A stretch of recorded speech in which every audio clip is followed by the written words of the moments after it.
Ito guys, may gagawin naman tayong isang Xiaomi 11 Lite 5G. Ang problem nito ay nagcha-charge pero walang ilaw yung LCD. Ang sabi ng customer ay gamit-gamit lang daw niya, bigla na lang daw tong nag-black screen.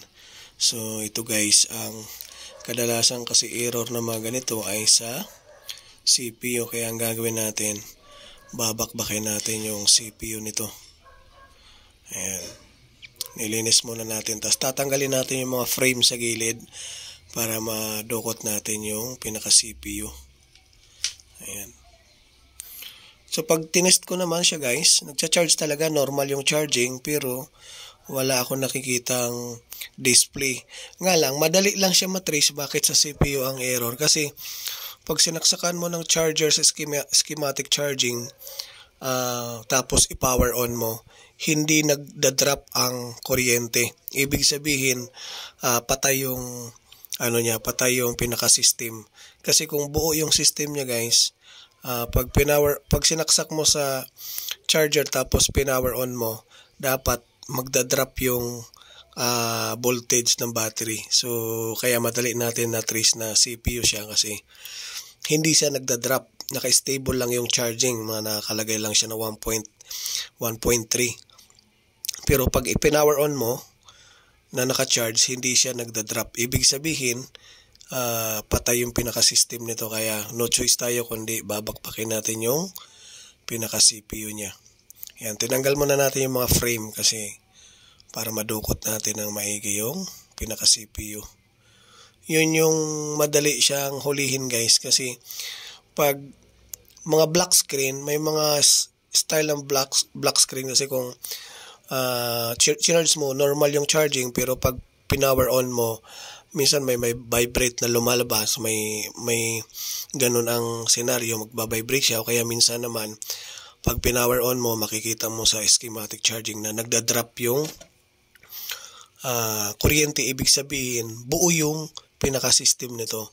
So ang mangyayari, ang gagawin natin doon dapat ay yung sa backlight IC. Pero hindi ito ang ganun nangyayari siya guys. Kala mo talaga siya buhay, pero kasi normal yung kuryente na sa charging.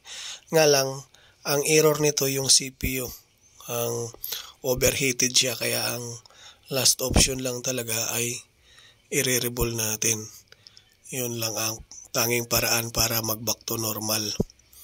So, mga ganito guys, marami na rin ako na-encounter na ganun ang lumalabas. Kaya dito natin malalaman, gagamit lang tayo ng mababang temperature. 350 ang temperature na gagamitin natin guys. 350 yung heater. Lalagay natin sa screen mamaya. 350, tapos yung sa hangin is 20.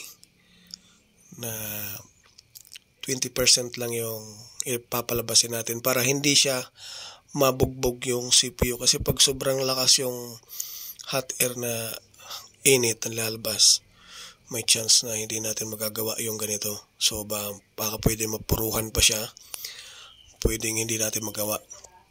Kaya ang mangyayari, babaan lang natin ang temperature. 350 yung standard natin para hindi magkaroon ng conflict yung sa CPU niya, kasi medyo masilan yung mga ganitong CPU guys. Ayan, tinanggal muna natin yung mga glue sa gilid para madali natin maangat yung pinaka-CPU niya. Kasi may mga glue ito sa gilid guys. Hindi pwedeng hindi natin tatanggal. Guys, nilagay ko sa ibabaw, 350. Ayan, 20 yung hangin. Kasi yung ganito guys, ang problema, sobrang lapad ng CPU na to. Pag sobrang lakas naman yung init na gagamitin natin, mga 360 to 370, madali siyang malusaw. Pero minsan kasi guys, yung mga ganong sobrang lakas ng init, may conflict sa CPU, pwedeng magkaroon ng error. Kaya ang ginawa natin dito, mabagal, mahina lang. Ayan. Ayan guys, oh. Ganda na pagka bunot. Mababang temperature lang yung ginamit natin. Ayan. Cleaning muna tayo para maayos yung gawa. Malinis na malinis. Bago tayo maglapag ng CPU, kailangan malinis na malinis yung sa motherboard. Kasi nandiyan pa yung mga glue na nakadikit.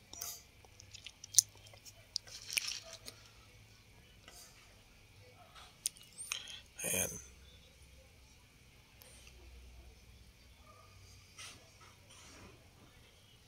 Ayan, perfect guys, oh. Napakaganda.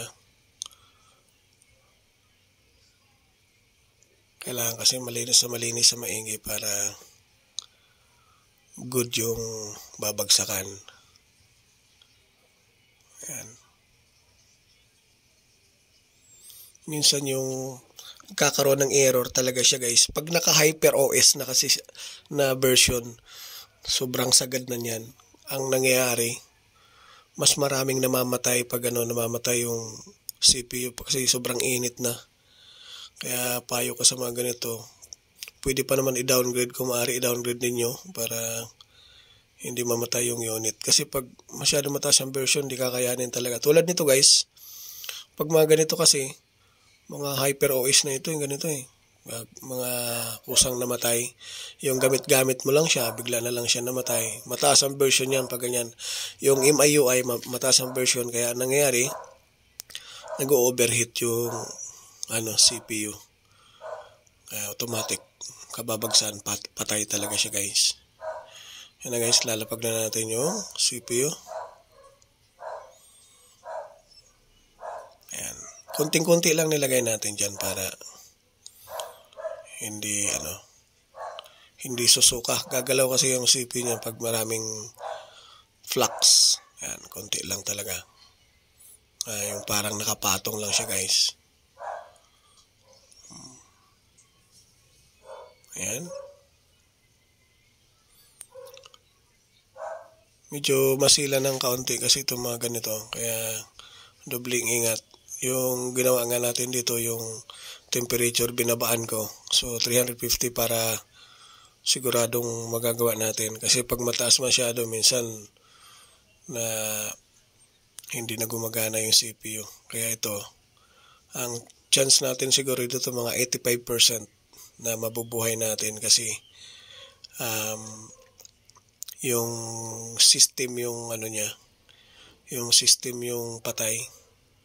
May charging akong nakikita, normal yung kuryente na charging pero hindi nagdi-display, hindi nagpa-power, naka-black screen lang siya. Dito natin malalaman pag natapos kung gagana ba talaga siya guys. Ayan. Okay.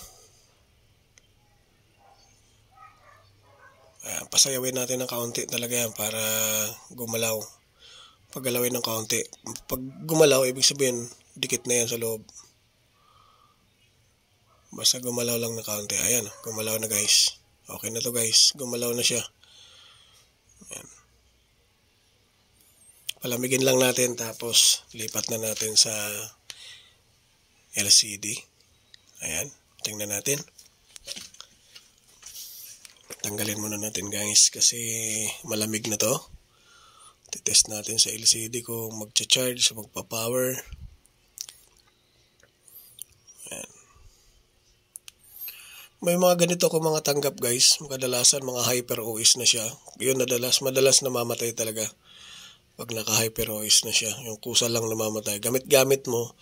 Tapos bigla na namatay. Yung payo ko lang dito guys. Huwag na kayo mag-update. Kasi kung mag-update pa kayo, sayang yung unit. Lalong papatayin lang talaga siya. Kaya iwasan nyo mag-update. Ayan. Natsambahan natin, oh. Nag-charge. So, I hope makatulong to guys. Kung bago kayo sa channel ko, pa-like na lang, pa-subscribe para lagi kayo ma-update sa mga bagong upload natin. Ito ang sira nito guys. Ang naka-black screen. Nag-charge pero, ayan kayo, naka-Hyper OS nga, oh. Naka-black screen lang siya. Normal yung charging pero walang display. So, CPU yung ginalaw natin dito. Wala tayong ibang ginalaw. Narebo lang natin yung CPU. Okay. See you in the next video ulit guys. Thank you.